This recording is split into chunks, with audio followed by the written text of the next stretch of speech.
সব থেকে আমরা যেটা বেশি ভুল করে থাকি সেটা হচ্ছে নিজেদের সংসারের কথা যখন নিজেদের আত্মীয় স্বজনের সঙ্গে শেয়ার করি, হোক সেটা শ্বশুর বাড়ির রিলেটিভ অথবা বাবার বাড়ির, এটাই হচ্ছে আমাদের মেয়েদের সব থেকে বড় ভুল। হ্যালো এভরিওয়ান, আসসালামু আলাইকুম। এখন বাজে হচ্ছে রাত 11টা, আর বৃহস্পতিবার রাত্রে থেকে আমি ভিডিওটা করা শুরু করে দিলাম। আমি হচ্ছে হাঁস যেহেতু রান্না করব, এই জন্য হচ্ছে মানে ঈদের হাঁসটা আর কি, একটা রান্না করছি ঈদের সময়, আর একটা হাঁস আছে, তো আমি সেটা হচ্ছে রান্না করবে, এই জন্য রাত্রেই আমি হচ্ছে এটা প্রসেসিং করে রাখবো। এখন বাজে হচ্ছে 11:15। তো এই যে গরম পানি এখানে দিয়ে দিছি, আর হচ্ছে এই যে হাঁস ভিজিয়ে রাখছি।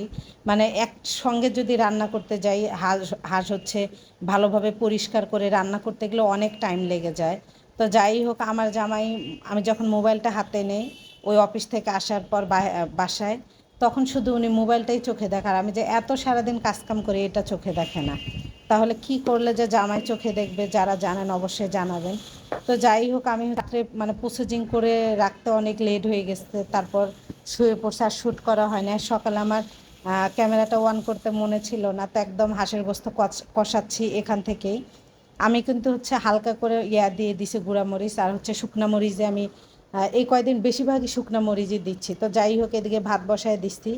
আহ, পোলাও রান্না করতে চাইছি, আবার আরও ভাজি করতে চেয়েছিলাম। তো উনি হচ্ছে শুক্রবারে দিন যেহেতু আজকে, তো উনি নামাজ, শুক্রবারে জুমার নামাজ পড়ে এসে যদি খাবার না পায় উনি অনেক প্রচণ্ড পরিমাণে আর কি ক্ষেপে যায়, রাগ উঠে পড়ে। এই জন্য আমি তাড়াহুড়া করে আর কি এইটাই রান্না করতেছি। বাচ্চা কাচ্চা থাকলে কি হয় জানেন, একদিকে রান্না করতে যায় আর একদিকে সময় হয় না, মানে হয় কোলে উঠবে, এই করবে সেই করবে, মানে লেট হয়ে যায়।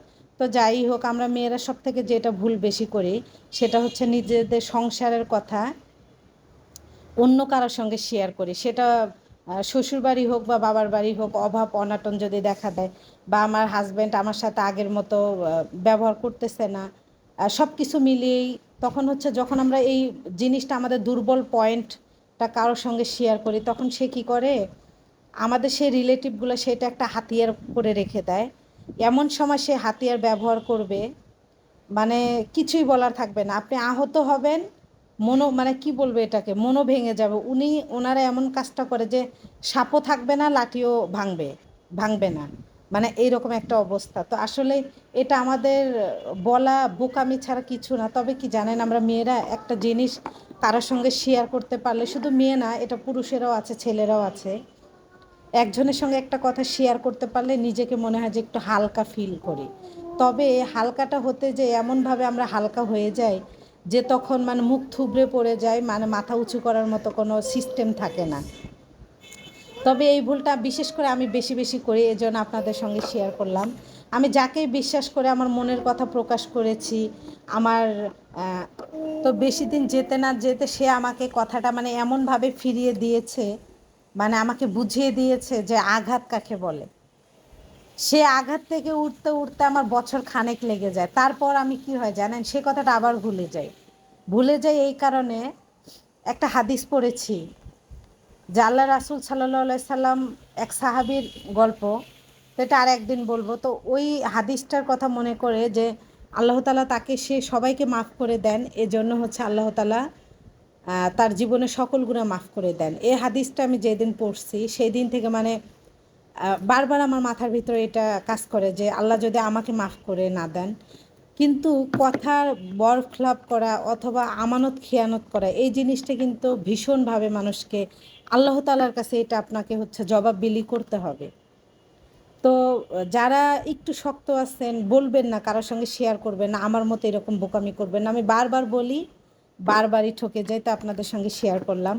তো আমি যাই হোক, কে কোথা থেকে ভিডিওটা দেখতেছেন অবশ্যই কমেন্টের মাধ্যমে জানাবেন। ভালো লেগে থাকলে লাইক কমেন্ট শেয়ার করে দিবেন।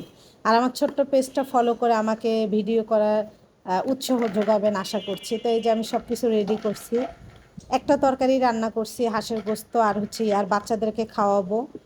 উনিও হাত মুখ হচ্ছে ধুচ্ছে। তো সবাই ভালো থাকবেন, সুস্থ থাকবেন। শুক্রবারের ভিডিওটা এরকমই ছিল। আর হাঁসের গোস্ত আমি একটু তেল খেতে পছন্দ করি, আর এটা তো আমার অনেক ভীষণ পছন্দ। তো যাই হোক, এভাবে যারা হাঁসের গোস্ত খান নাই রান্না করে খেয়ে দেখবেন, অবশ্যই ভালো লাগবে। সবাই ভালো থাকবেন, সুস্থ থাকবেন। দেখা হচ্ছে নেক্সট ভিডিওতে। আল্লাহ হাফেজ।